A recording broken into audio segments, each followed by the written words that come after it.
Assalamualaikum warahmatullahi wabarakatuh.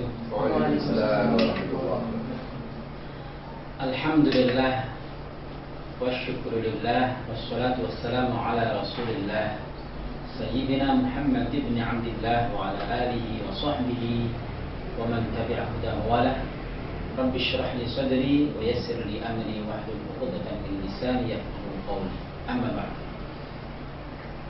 Para pemirsa TV Aswaja dimanapun berada, berjumpa lagi dengan kita di studio TV Aswaja dalam program Dialog Interaktif Ulumul Quran dan Tafsirnya, kerjasama antara pimpinan pusat Jami'atul Qurra Al-Hufal dengan TV Aswaja. Kali ini kita akan berbicara tentang bagaimana cara Al-Quran mendidik anak menjadi anak yang saleh. Sudah dipaparkan bahwa anak merupakan titipan Allah. Anak merupakan milkul intifa, tapi yang lebih penting dari itu adalah milkul amanah, bahwa anak adalah amanat dari Allah Subhanahu wa Ta'ala. Kali ini kita akan bicara bab yang kedua adalah tentang ciri-ciri anak soleh, dan juga bab yang ketiga yaitu bagaimana cara melahirkan atau kiat-kiat melahirkan anak menjadi anak yang soleh. Kita disuguhi dengan berita-berita yang sangat tidak menyenangkan hati kita sekalian, bahwa di Indonesia ini sudah banyak terjadi penyelewengan, bahkan sudah merambah ke wilayah anak-anak. Kalau kita dengar baru-baru ini terjadi prostitusi online yang menimpa anak-anak kita usia masih di bawah 15 tahun.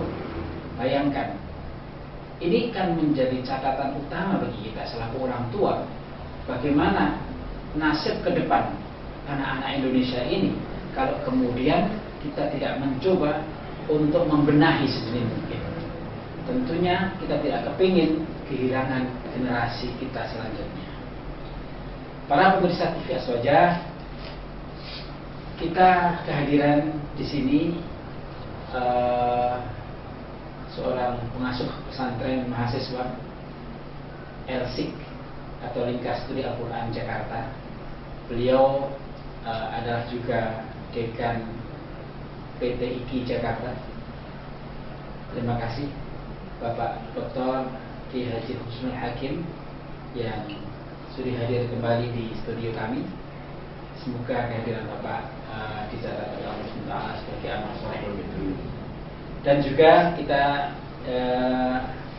bersama kita di sini juga para santri mahasiswa dari pesantren LSIK. Terima kasih teman-teman sekalian, adik sekalian. Kita akan teruskan Pak Usul pembahasan kita kemarin yang membahas tentang cara Al-Quran mendidik anak menjadi anak yang soleh. Kalau kemarin sudah paparkan tentang wawasan Al-Quran tentang anak, bagaimana anak itu menurut Al-Quran, ada berapa macam anak. Nah sekarang ini monggo Pak Usul bicara tentang yang pertama adalah ciri-ciri anak yang soleh, kemudian tentunya bagaimana nanti kiat orang tua khususnya, atau kita sebagai guru mungkin, sebagai dosen, sebagai anggota masyarakat bisa melahirkan generasi ke depan adalah generasi anak-anak yang soleh. Silakan Pak. Bismillahirrahmanirrahim. Alhamdulillah rabbil alamin. Wassalatu wassalamu ala asyrafil anbiya'i wal mursalin Sayyidina wa maulana Muhammadin wa ala alihi wa sahbihi ajma'in. Amma ba'du. Para pemirsa TV Aswaja yang berbahagia, alhamdulillah kita bisa bertemu kembali di acara yang mudah-mudahan ini memberikan keberkahan bagi kita semuanya. Berbicara tentang anak soleh, sesungguhnya kita sedang berbicara satu masalah yang sangat penting, terutama sekali bagi sebuah keluarga muslim. Menjadi anak soleh atau keinginan untuk memiliki anak soleh itu sesungguhnya menjadi cita-cita dari setiap orang tua. Buktinya adalah kalau kita mendengar ada saudara, teman yang istrinya baru saja melahirkan, selalu saja permohonannya adalah doakan mudah-mudahan anak menjadi anak soleh. Ini menunjukkan bahwa menjadi atau memiliki anak soleh itu telah menjadi kebutuhan, keinginan dari setiap rumah tangga muslim. Kalau seandainya ada orang tua muslim tidak ingin memiliki anak yang soleh, itu pasti ada yang salah dari orang tua itu. Problemnya adalah ketika satu keinginan yang begitu sangat kuat untuk bisa dilahirkan yang merupakan anak soleh, sementara kalau kemudian dikembalikan kepada seseorang, menurut Anda soleh itu seperti apa? Ciri-cirinya itu seperti apa? Saya yakin ciri anak soleh tadi itu akan begitu sangat beragam, akan diberikan oleh seseorang. Variatif sekali ya. Sangat variatif sekali. Karena itu saya mencoba untuk memberikan sebuah kriteria-kriteria yang mungkin sederhana, logis, tapi mudah-mudahan mengena. Misalnya, menurut saya kriteria yang pertama sekali bagi anak soleh itu adalah mendoakan orang tua.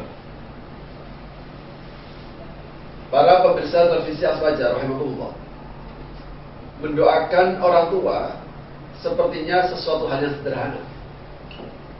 Padahal kalau seandainya orang tua yang sudah meninggal, yang dia itu punya anak soleh yang selalu mendoakan, kalau seandainya dia bisa bercerita, pasti mereka akan bercerita kepada kita betapa enaknya, betapa bahagianya dia bisa memiliki anak soleh.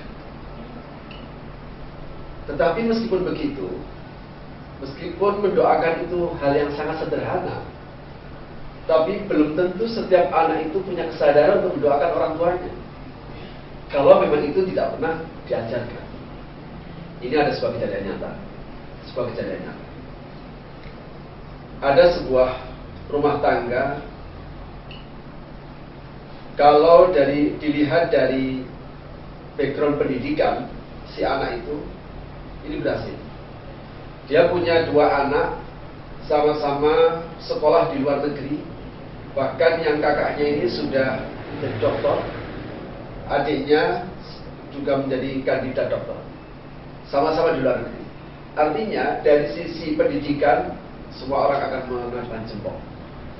Bahkan dari sisi karir orang akan bisa lihat ini masa depannya pasti bagus. Tetapi apa yang terjadi? Kebetulan saya diundang saat itu ketika orang tuanya meninggal. Dua anaknya ini tidak tahu apa yang harus dilakukan. Mondar mandir.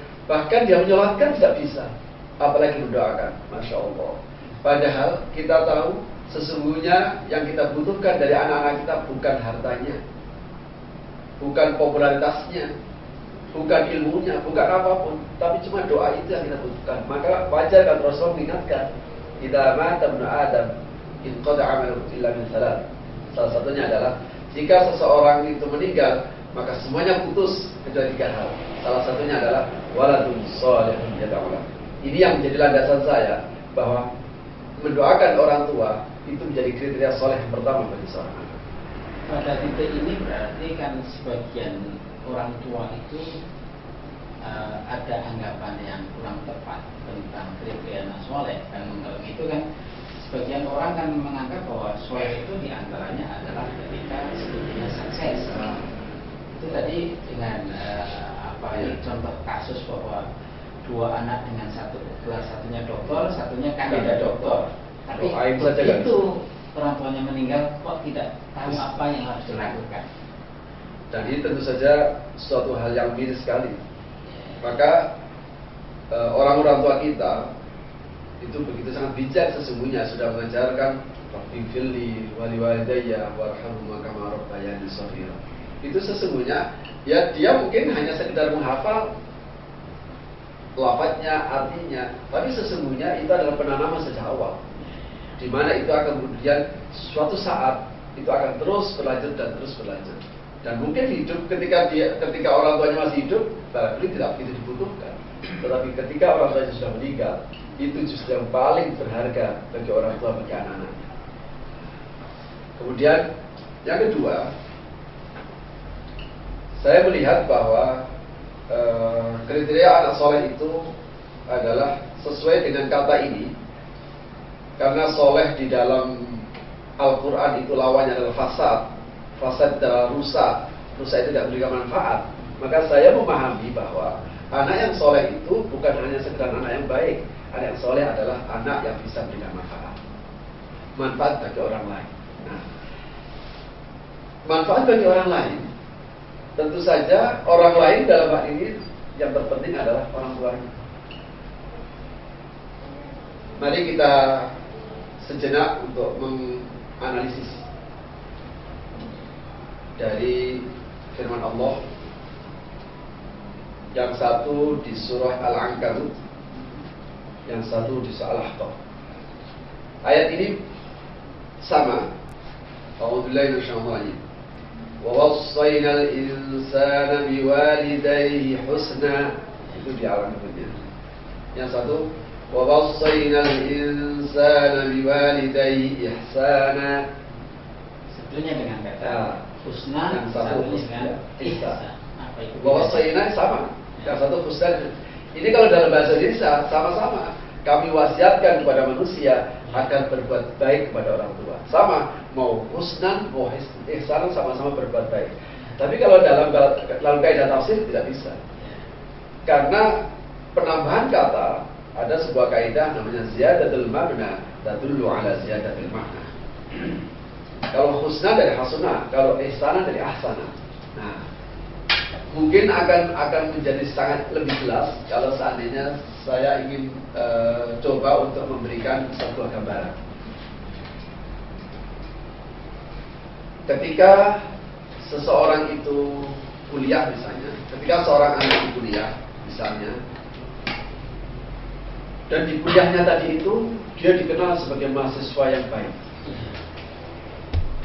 dari perilaku juga baik, dari prestasi dia juga punya prestasi.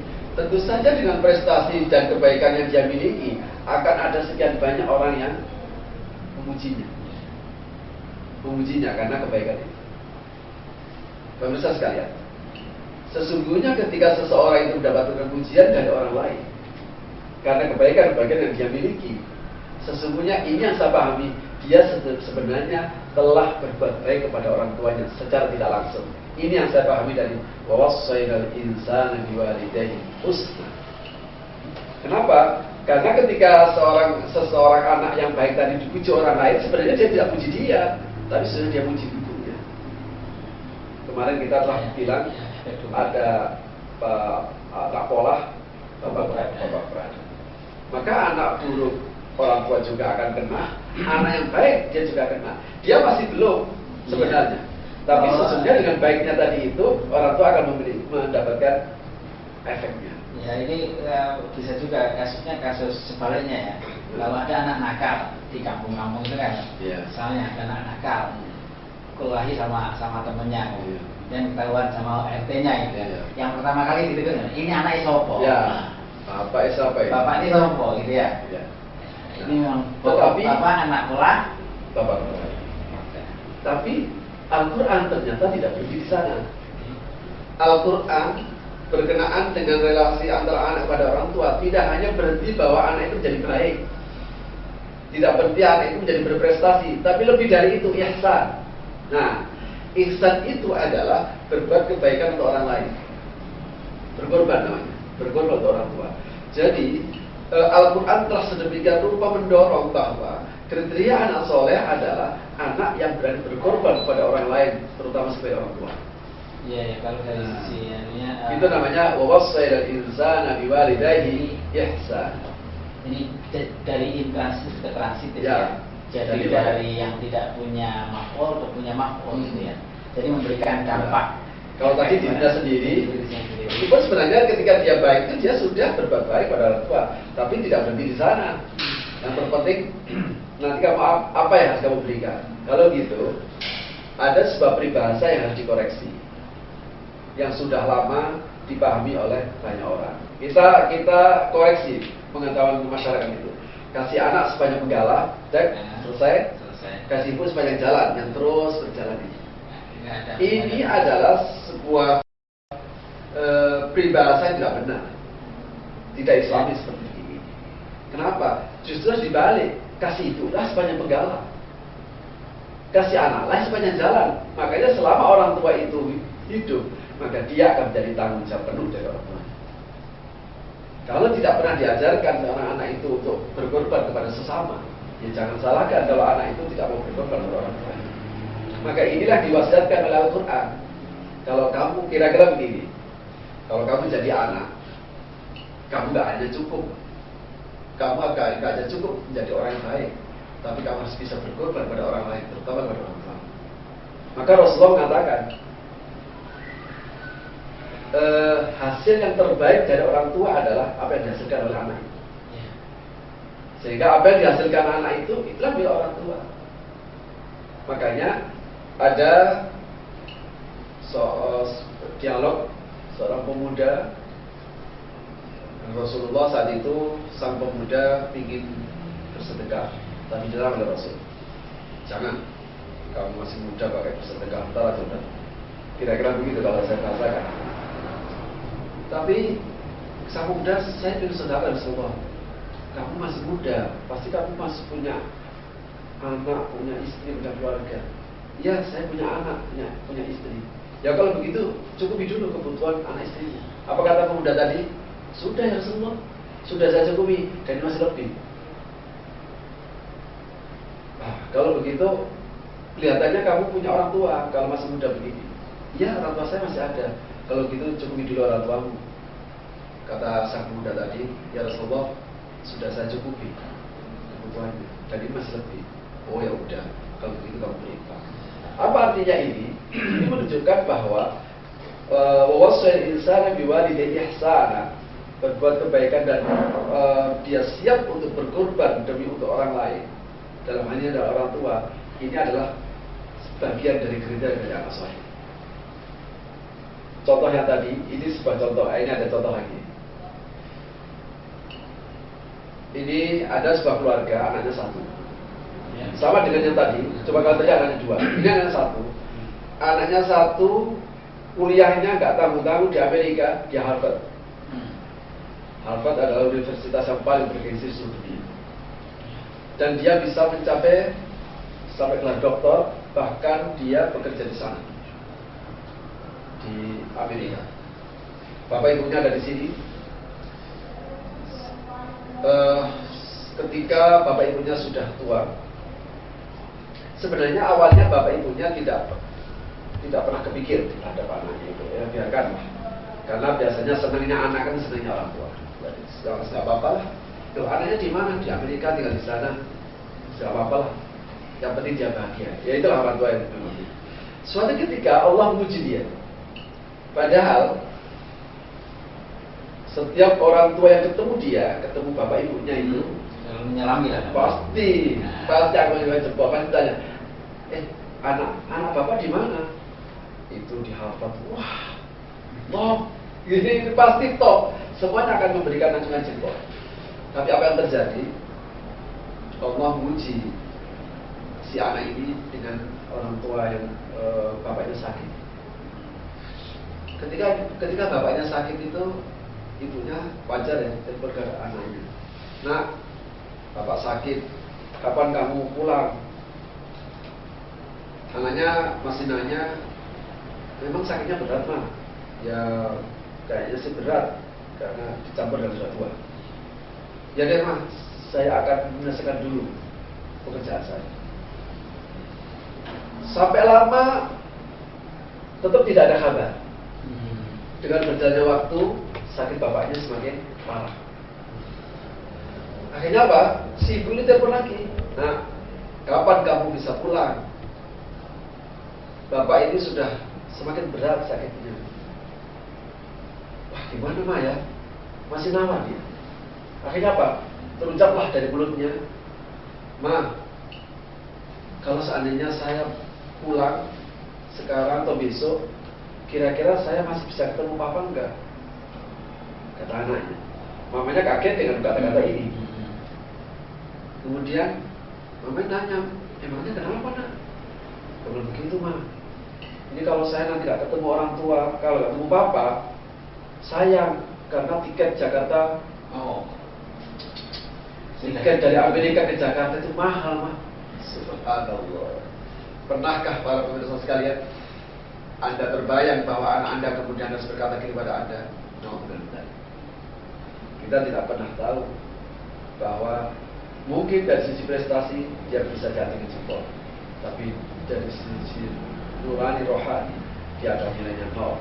Bukan seperti itu, tidak boleh. Artinya ternyata sebagian orang yang menganggap bahwa si anak yang sudah bergelar doktor dari sebuah universitas yang sangat ternama di dunia, Harvard University kan, bahkan bisa diambil menjadi bekerja di Amerika sendiri gitu kan. Itu akan menjadi keinginan setiap orang tua sudah seperti itu. Kayaknya itu keinginan setiap orang tua. Tapi ternyata gitu, ada satu kisah di balik itu.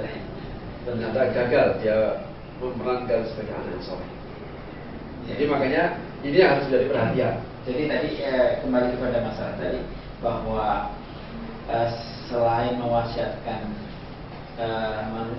Al-Quran mewasiatkan pada anak untuk berbakti kepada orang tua itu dengan dua kata, satu husna, satu ihsana. Ya. Jadi bukan hanya menjadi baik terhadap dirinya sendiri, baik untuk dirinya anak sendiri, baik, gitu. tapi juga harus baik untuk orang lain, khususnya kepada orang.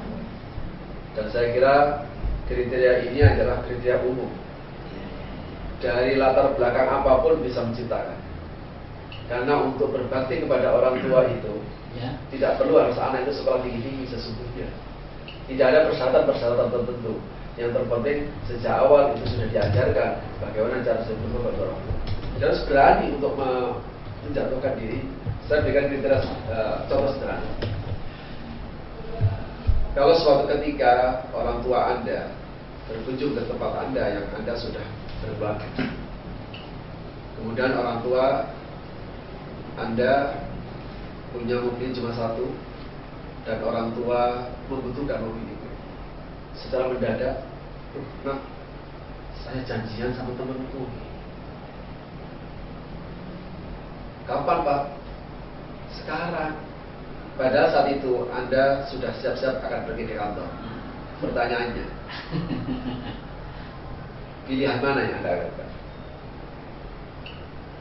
Kalau Anda mengatakan, Pak, Bapak naik taksi saja, Anda telah lepas dari anak soleh.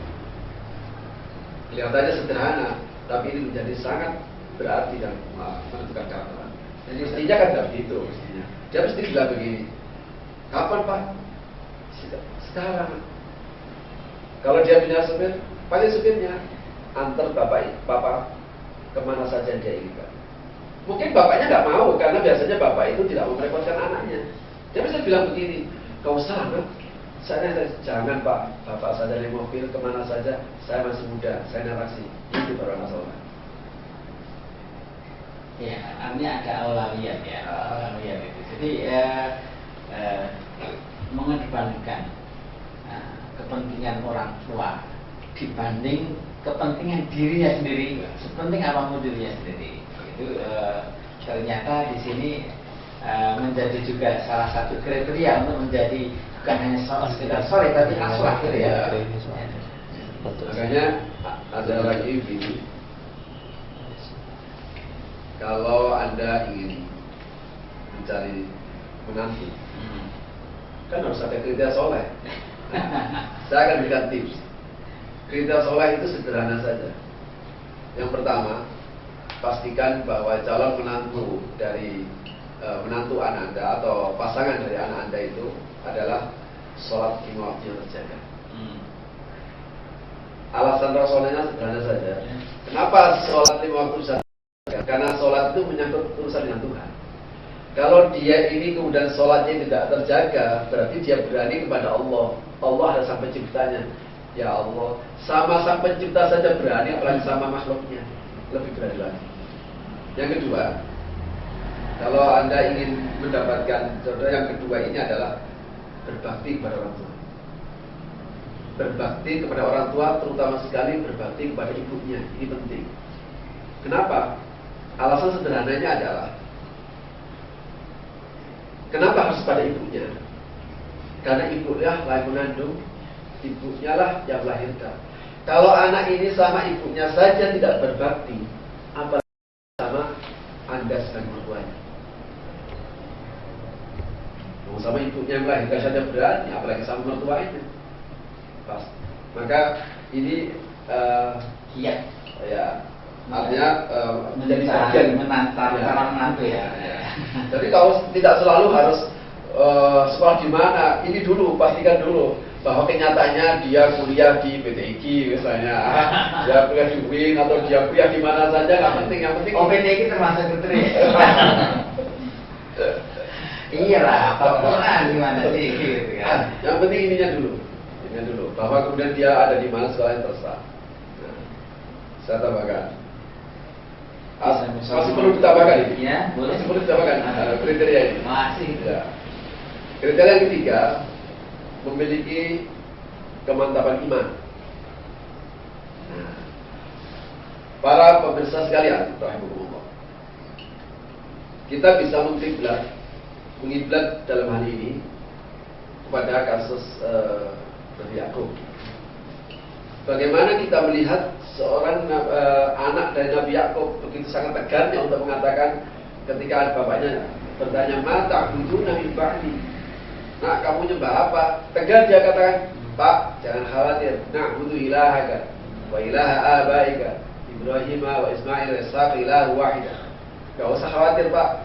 Saya akan tetap nyembah Allah. Tapi tentu saja dalam kasus ini kita jangan melihat sosok anaknya saja, tapi kita bapaknya. Ini efek ripple saja. Kalau kemudian bapaknya tidak memiliki keyakinan kuat terhadap Tuhan, kepada Allah, ya jangan diharapkan bahwa anaknya punya iman yang kuat. Atau bapaknya mau bertanya tentang ini gitu. Pertanyaannya kan seringnya lain itu tadi gitu. Cara mengambil tadi bukan mata kudu badi. Mata kudu badi.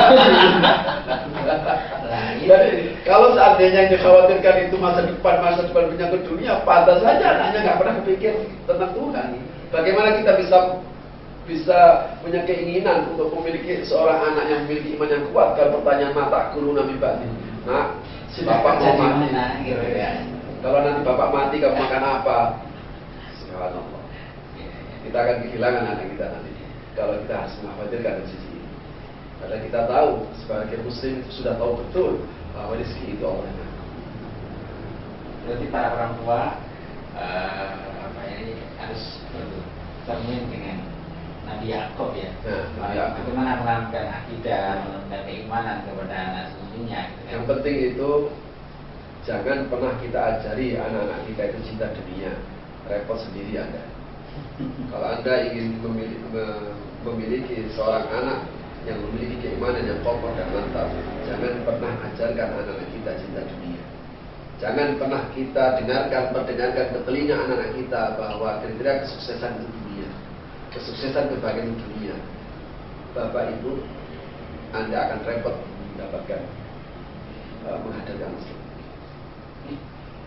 Oke.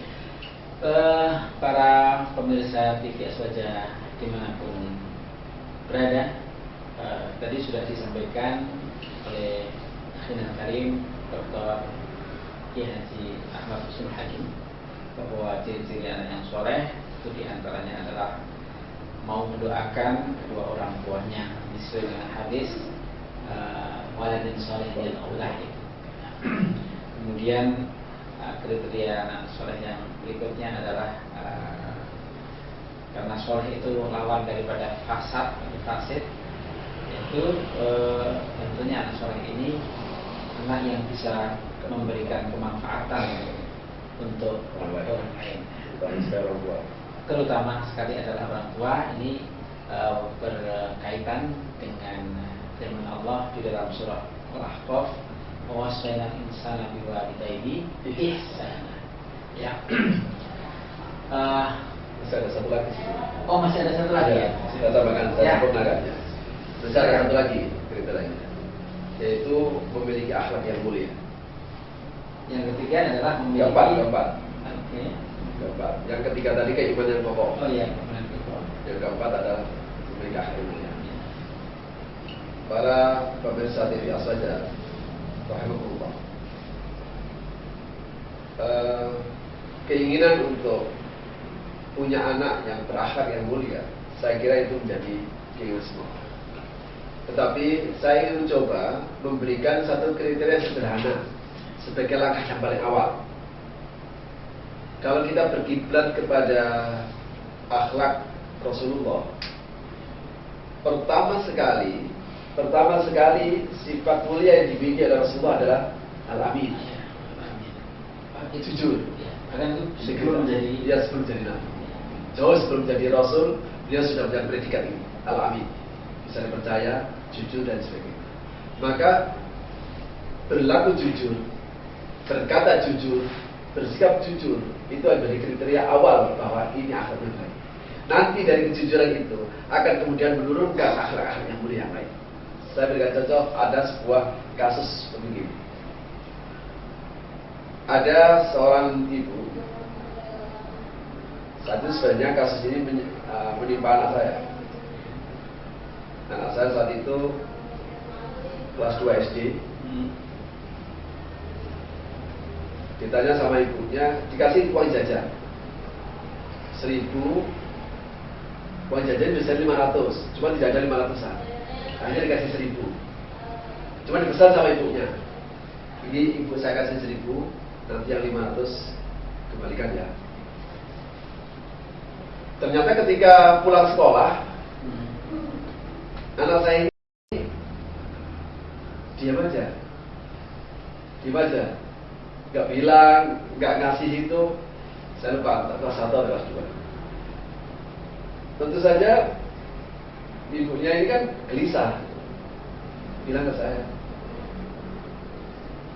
wah, kok diam aja ya anak kita, kok nggak kembalikan kembaliannya itu.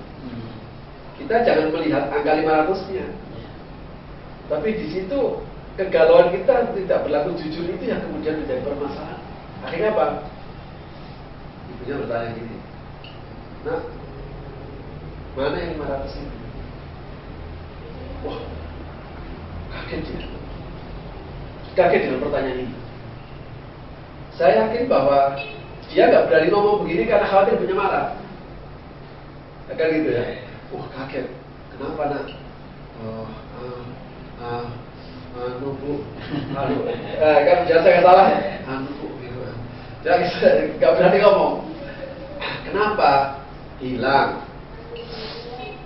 Atau kamu jajan orang, kamu berikan jajan kemana? Ini cerita lah alasan. Ini ibu tadi itu saya beli minuman, terus kemudian ada kembaliannya memang 500. Terus kemudian temanku, oh ya saya itu aku pingin, dia ternyata juga beli teh itu, tapi dia nggak punya duit. Beli dong. Terus kata ibunya, terus apa yang kamu lakukan? Kamu beliin, kasihan. Pemirsa sekalian, ini kasus ini telah mengajarkan dua hal. Bagaimana sebuah kejujuran itu harus sudah dikawal sejak awal, dan bagaimana suatu hal yang kebaikan itu ternyata tidak bisa dipahami oleh anak ketika kecil. Sebenarnya dia sudah baik. Akhirnya apa? Ketika anak saya bisa bilang begitu. Oh, kamu kasihkan untuk temenmu. Wah, kalau itu ya, dia mungkin kaget. Loh, kok ibu gak jadi marah? Kenapa sampai seperti begini? Karena anak itu belum tahu standar kebaikan. Nah, tapi satu hal tadi itu, bahwa kejujuran itu harus sudah dikawal sejak awal. Maka kasih tindakan-tindakan tegas kalau dia itu tidak berlaku jujur. Karena ini akan menyangkut banyak hal. Kalau sudah kecil saja dia sudah nggak berani jujur, apalagi sudah gede. Jadi kalau Al-Quran mengajarkan kita untuk selalu menemani orang-orang yang jujur, karena memang akhlak yang satu ini modal utama untuk menjadi anak yang soleh tadi. Dan satu ini akan melahirkan akhlak-akhlak yang lain. Mungkin saya ada lagi. Saya kira itu. Ya. Ya, untuk bisa merealisasikan 4 ini saja. Ya. Para pemirsa TV Aswaja dimanapun Anda, setelah kita dengarkan tentang ciri-ciri anak soleh, kemudian tentunya kalau begitu, dengan ciri-ciri seperti itu, kira-kira bagaimana cara atau kiat yang paling jitu untuk bisa melahirkan anak-anak yang soleh yang bisa memberikan kemanfaatan ke depan, baik bagi orang tuanya ataupun masyarakat bangsa dan negaranya tentunya. Nah, ini Pak Sun mengusahakan dilanjutkan agar supaya pemirsa menjadi lengkap pengetahuannya tentang kiat Al-Quran memberikan yang soleh. Para pemirsa TV Aswaja berbahagia di mana saja Anda berada. Saya kira setelah kita tadi menjelaskan tentang kriteria-kriteria dasar, kriteria-kriteria mendasar dan bersifat umum yang sesungguhnya itu bisa dicapai semua orang tua di semua latar belakang, baru kita harus masuk strategi. Langkah-langkah kita harus seperti apa? Yang pertama, pastikan bahwa yang dikonsumsi oleh anak kita itu adalah halal. Memberikan rezeki yang halal. Kenapa? Karena ada sebuah riwayat, man nabada lahmu min sukhmin fannaru aula bihi. Barang siapa yang dagingnya itu tumbuh dari barang yang haram, maka sesungguhnya neraka itu lebih utama bagi dirinya. Artinya, kalau kita sebagai orang tua itu kemudian memberi makan yang tidak halal kepada anak kita, maka sesungguhnya kita telah memasukkan neraka ke dalamnya. Oleh karena itu, sebenarnya sama saja. Orang mau mencari rezeki halal itu juga usaha. Orang mencari rezeki yang haram itu juga harus usaha. Sama-sama kita berusaha, sama-sama keluar dari rumah, sama-sama harus mengeluarkan tenaga. Kenapa kita tidak punya komitmen untuk selalu mencari rezeki yang halal? Kalau memang kita punya komitmen untuk melahirkan anak-anak kita yang soleh tadi. Nah, ini yang kita pertama. Jadi makanya ini harus kita pegang. Risiko apapun, kalau Anda sebagai orang tua, Anda harus berani berisiko apapun bahwa yang Anda hasilkan adalah halal. Kalau memang Anda punya komitmen untuk membangun sebuah keluarga yang benar di dalam keluarga. Karena ini akan sangat menentukan.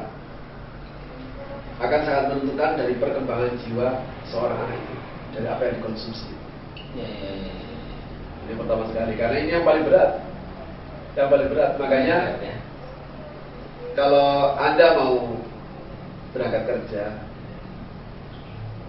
pesan sama istri, doain Papa mudah-mudahan selalu kuat untuk mencari rezeki yang halal. Berdoalah kepada Allah, ya Allah berikan aku kekuatan untuk selalu bisa mencari rezeki yang halal. Bukan hanya sekedar dapat rezeki ya, bagaimana bisa halal. Karena rezeki halal itu kan dua ukurannya, barangnya yang halal, caranya juga halal. Ini adalah langkah yang pertama. Kalau ini sudah kita upayakan, kita bisa melangkah yang kedua, memberikan pendidikan yang baik. Nah, pendidikan yang baik itu bisa dua, bisa pendidikan berbasis sekarang itu apa? Kompetensi. Kata Sayyidina Ali, didiklah anakmu. Ya, didiklah anakmu karena dia mau hidup sesuai dengan zamannya. Jangan kamu didik sesuai dengan zamanmu. Jadi artinya kita mempersiapkan anak kita untuk bisa survival untuk masa depan dan dia bisa bersaing, itu sudah bagus. Tapi ada satu hal yang diingatkan Rasulullah, pendidikan berbasis akhlak. Ini yang diisyaratkan oleh Rasulullah, muru auladakum bis-shalah wa hum sab'un sinin wa dribuhum 'alaiha wa hum 10 sinin. Kita anak untuk sholat ketika dia usia 7 tahun, usia 10 tahun kalau dia tidak sholat. Apa maknanya?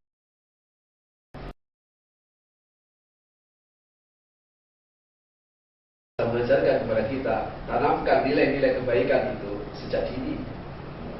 Nah, ikon kebaikan adalah sholat. Maka orang tua dianggap tidak pernah mengajarkan kebaikan kepada anak-anaknya ketika pada usia di mana dia bisa sholat, ternyata dia tidak bisa sholat.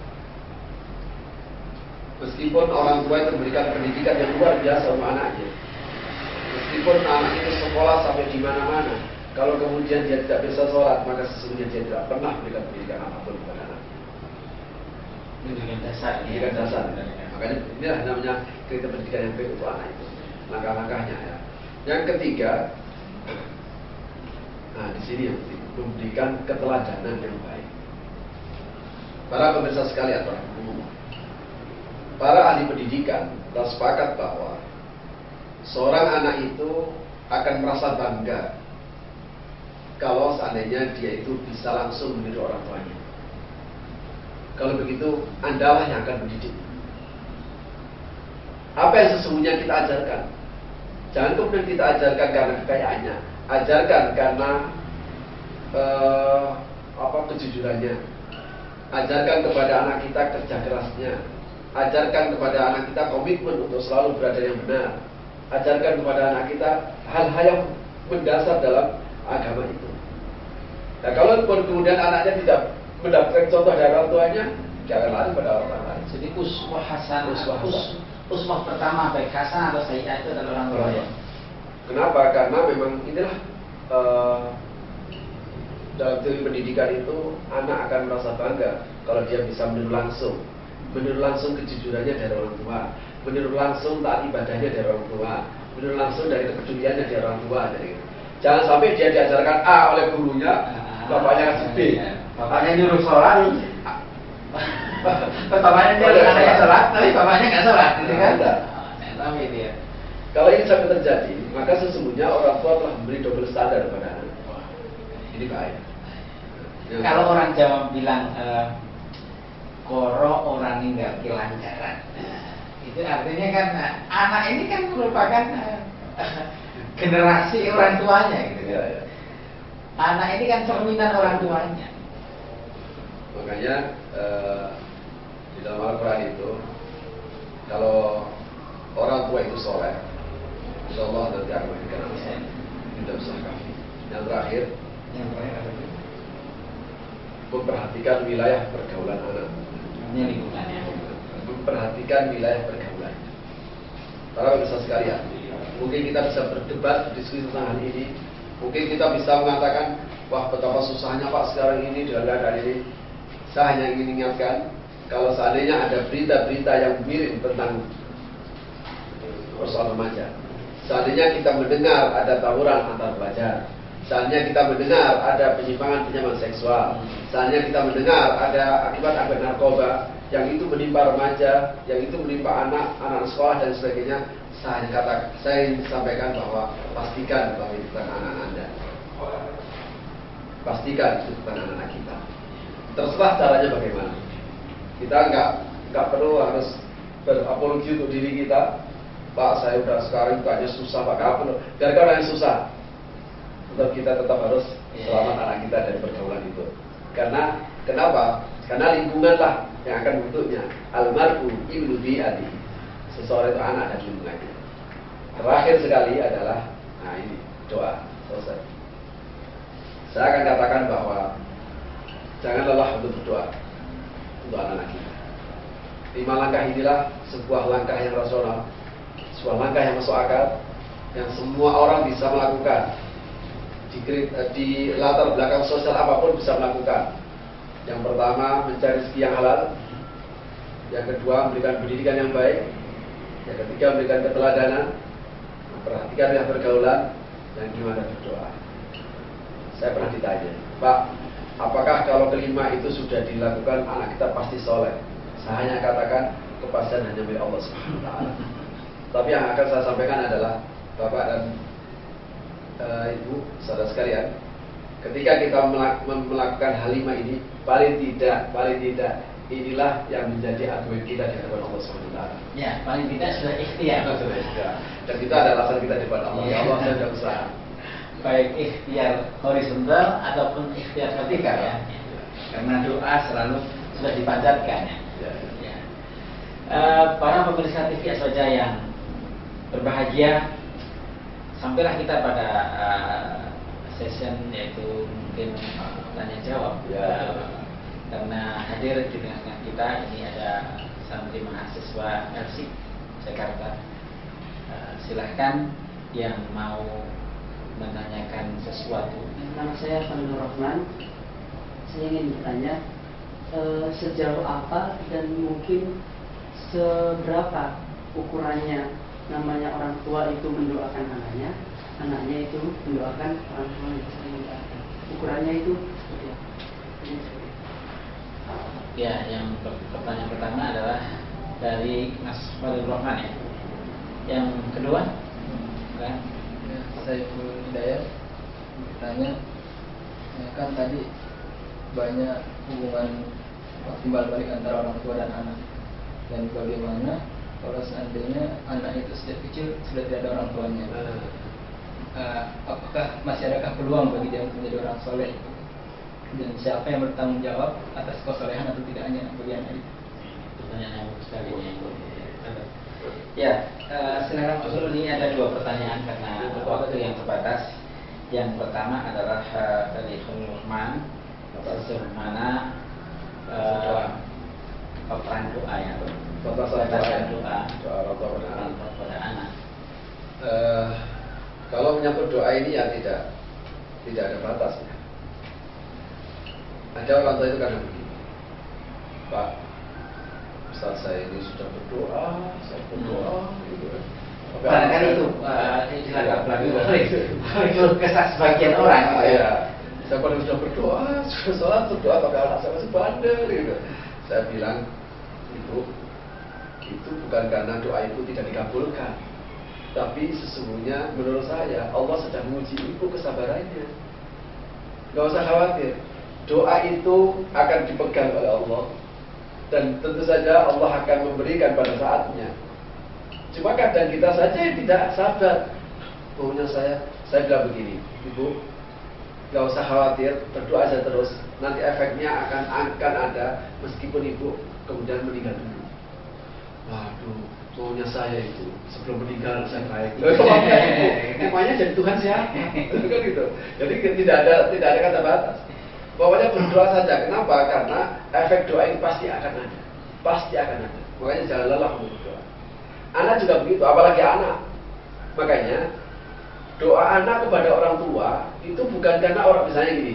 Ini kalau kita terjemahkannya, Rabbil firli wali walidayya warhamhuma kama rabbayani shaghira. Ya Allah, ampunilah dosaku dan dosa kedua orang tuaku. Ada anekdot begini. Saya nggak mau doa itu. Nah, kenapa? Lalu bapakku kiai. Gimana saya bisa mendoakan bapak? Nah, ini salah dalam memain doa. Padahal doa itu tidak untuk itu. Doa kepada orang tua itulah bentuk akhlak Ihsanan tadi. ya.